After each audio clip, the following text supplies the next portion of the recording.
But at last I felt the shadow of the archway, and the next step brought me within it.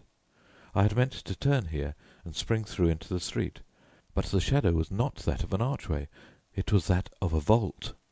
The great doors on the Rue du Dragon were closed.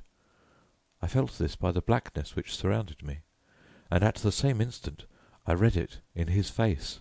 How his face gleamed in the darkness, drawing swiftly nearer. The deep vaults, the huge closed doors, their cold iron clamps were all on his side. The thing which he had threatened had arrived. It gathered and bore down on me from the fathomless shadows. The point from which it would strike was his infernal eyes. Hopeless, I set my back against the barred doors and defied him. There was a scraping of chairs on the stone floor, and a rustling as the congregation rose.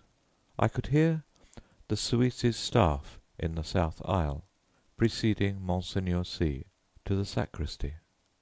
The kneeling nuns, roused from their devout abstraction, made their reverence and went away. The fashionable lady, my neighbour, rose also, with graceful reserve. As she departed, her glance just flitted over my face in disapproval. Half dead, or so it seemed to me, yet intensely alive to every trifle, I sat among the leisurely moving crowd, then rose too and went toward the door.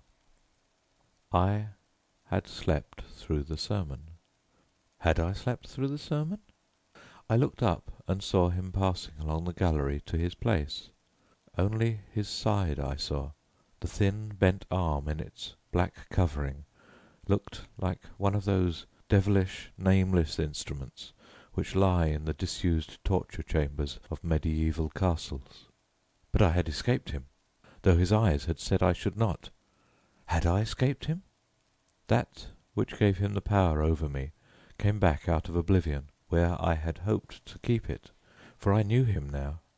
Death and the awful abode of lost souls, whither my weakness long ago had sent him, they had changed him for every other eye, but not for mine. I had recognized him almost from the first. I had never doubted what he was come to do, and now I knew, while my body sat safe in the cheerful little church, he had been hunting my soul in the court of the dragon. I crept to the door. The organ broke out overhead with a blare. A dazzling light filled the church, blotting the altar from my eyes. The people faded away. The arches, the vaulted roof vanished.